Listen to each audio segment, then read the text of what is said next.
Sholto, thanks very much for joining us today. As I said, anyone who's holding resource stocks right now or has a fund perhaps which has a strong bias towards resources is really feeling the pain, yet you're very biased towards resources right now. You're overweight resources. You manage the resource fund of Stanlib. Tell us about the investment case for resources. Look, I think, generally investing, one is to be a long-term, investor, long-term focused, and a lot more in resources, I would imagine.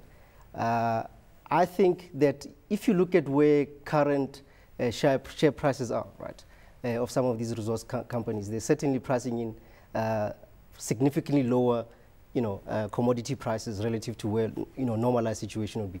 So if anything, I would say if anyone probably is looking at the resources space as an initial entry, current share prices are looking quite compelling.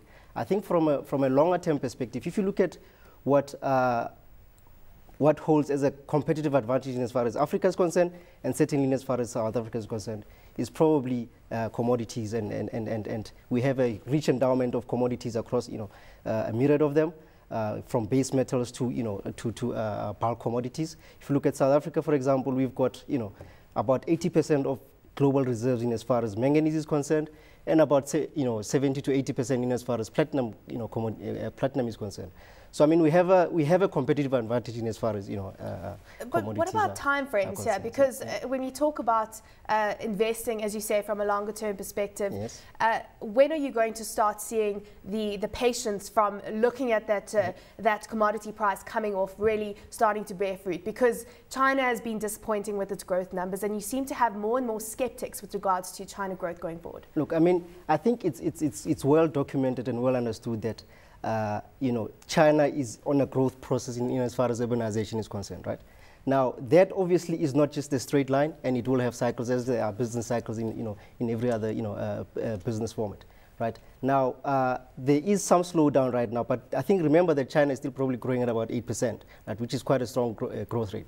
And I mean, the story about commodities is not only about China, it is about general emerging markets, right? That's what I was going to ask you, because is it just about China? Is it just about China growth comes in disappointing investors by 0.01 basis points, and we almost worry about China's growth slowing down? Or there are other emerging markets that are actually quite attractive and will bode well for demand going forward for resources? Exactly. I mean, I think right now, as you rightly point out, the story is skewed by China, because China is quite a big economy. But there are other emerging markets that are coming through. I mean, India is also coming through, and so are some other Southeast Asian countries. So I mean, it is going to be, and Africa for that matter, right? So it is going to be a very lengthy process. It will have cycles in between, and the long-term investor will look for opportunities where things are pricing in relatively cheap prices.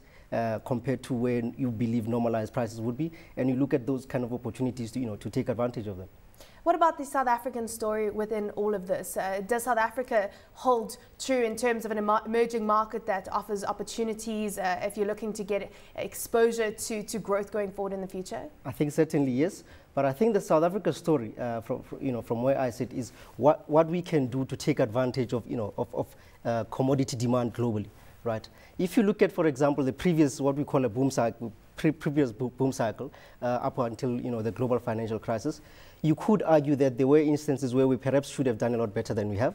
That being, for example, our delivery of thermal coal into demanding economies, as well as for example in platinum. I think you might recall that we had a situation in 2008 where we were running short of power.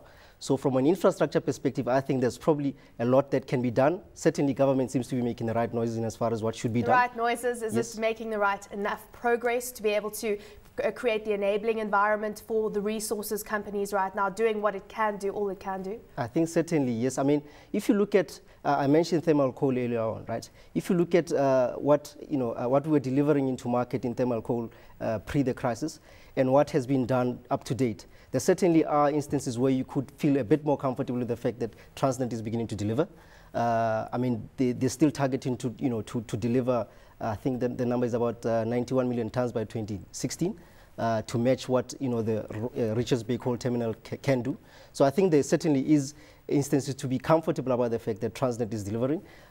If you look at iron ore, for example, as well, where they're intending to grow, railage or volumes from about 53 million tons to about, I think the number is 70 million tons by 2016. Certainly, there are, there are indications that they are beginning to deliver.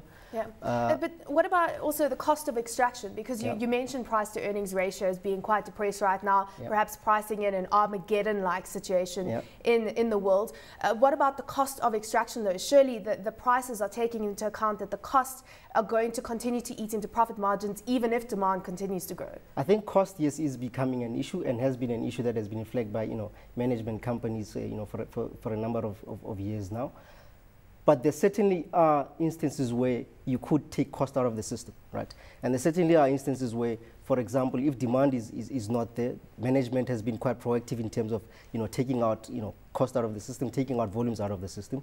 And I mean, the platinum instance, for example, a couple of days ago is a good example thereof.